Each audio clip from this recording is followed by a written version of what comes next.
Iran Israel युद्ध, Tehran में फंसे भारतीय छात्रों ने लगाई सरकार से गुहार। जी हां, 13 जून 2025 एक ऐसी रात जिसे ईरान की राजधानी तेहरान में फंसे भारतीय छात्र कभी नहीं भूल पाएंगे। इजराइल और ईरान के बीच छिड़ा युद्ध मध्य पूर्व को जंग के मैदान में तब्दील कर चुका है। आसमान में ड्रोन और मिसाइलों की गूंज, सड़कों पर दहशत और दिलों में अनिश्चितता का माहौल है।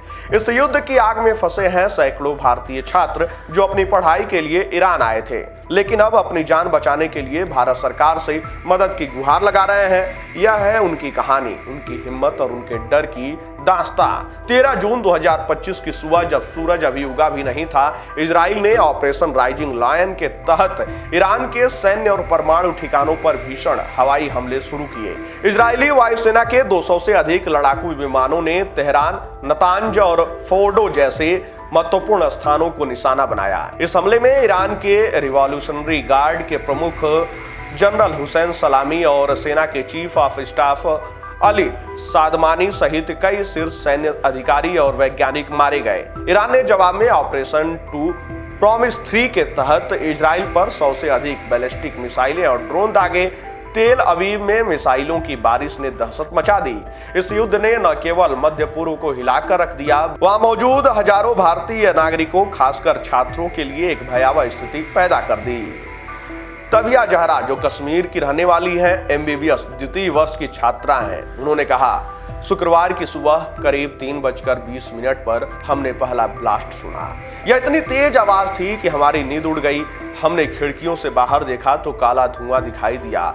फिर एक के बाद एक विस्फोटों की आवाजें आने लगी। आसमान ड्रोन और लड़ाकू विमानों से भर गया था। हम डर के मारे बेड के नीचे छिप गए। वहीं दूसरी छात्रा अलीसा रिजवी, जो आजमगढ़ से हैं, उन्होंने कहा, हमारी यूनिवर्सिटी में उस वक्त करीब 140 भारतीय छात्र थे। पूरी रात ब्लैकआउट था। हम अपने कमरों में डरे हुए बैठे थे। हर मिनट हालात बद से बदतर होते जा रहे थे। हमें नहीं पता था कि अगले पल क्या होगा। वहीं Tehran university of medical sciences और इस्लामिक आजाद यूनिवर्सिटी में पढ़ रहे ये छात्र ज्यादातर MBBS के हैं और भारत के विभिन्न हिस्सों से यहाँ आए थे। वहीं कश्मीर, उत्तर प्रदेश और अन्य राज्यों के ये युवा अपनी पढ़ाई पूरी करने का सपना लेकर ईरान पहुंचे थे, लेकिन 13 जून की रात ने उनके सपनों को डर के साए में ला दिया।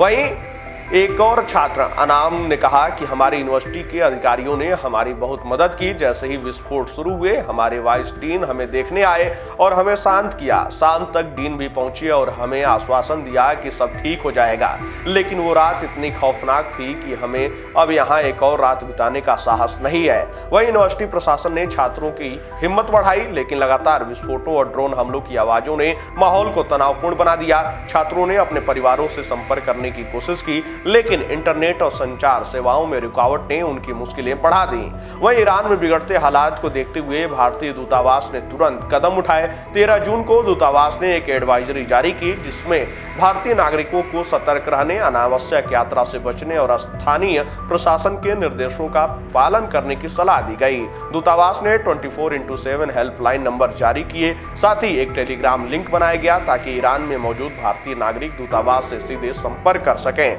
वहीं भारतीय विदेश मंत्रालय ने भी स्थिति पर नजर रखने की बात कही। वहीं 17 जून यानी कि जब तक यह खबर लिखी गई, तब तक दूतावास ने 110 भारतीय छात्रों को आर्मेनिया के रास्ते सुरक्षित निकाल लिया था। साथ ही नई दिल्ली में एक 24x7 कंट्रोल रूम स्थापित किया गया, जिसके संपर्क नंबर है 1800118797। ईरान में फंसे छात्रों की गुहार सोशल मीडिया पर वायरल हो गई।